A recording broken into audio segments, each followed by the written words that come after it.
Hello sa inyong lahat. Welcome sa A Day in My Life linis serye. Aba, pagtingin ko pala ng kwarto ng aking anak, talagang napakakalat. Para nga rin mag-boost ng aking energy at saka ng aking mood, open na ako ng aking laptop at ikinonect ko ito sa aking Bluetooth speaker para maganahan akong maglinis. Kung dati na kayong nanonood sa mga vlogs and videos ko, alam niyo naman na every morning, dati pa sa Qatar, yung talagang pinapatugtog ko ay yung reggae music. At bumalik na nga ako sa kwarto ng aking anak para magsimula ng magligpit. Inuna ko itong tupiin niya. Actually, nilabahan ko ito and then nakatupi na ako at binigay ko sa kanya yung mga damit niya pero hindi niya pa rin tinupi. Aba, imbiyer na ang nanay pero okay lang, ano magagawa natin.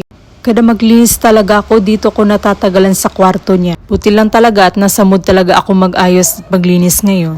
At nung natapos na nga ako magtupi ng mga damit niya, nung ibabalik ko na sa cabinet, abay, hindi ko mawari kung saan ilalagay kasi sa sobrang kalat ng kanyang cabinet.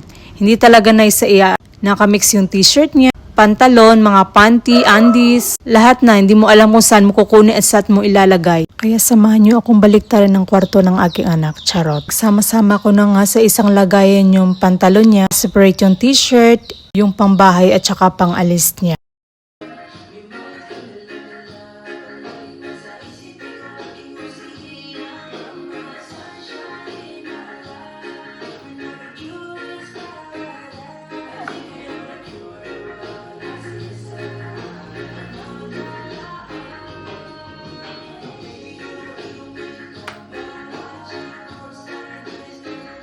Yun nga, napaindak na rin ako sa tugtog. Actually, pang mood booster lang yun kasi hindi pa tayo tapos maglinis. Meron na naman. The next one is yung kanyang vanity mirror at saka drawer. Ang kalat, best! Ewan ko ba kung paano niya pa natitiis na ganito kakalat. May fasok nga yung mga gamit niya sa drawer. Pero talagang pinatong-patong lang sa loob. Una ko na ngang pinunasan ito para ma-arrange ko na rin yung mga gamit sa loob.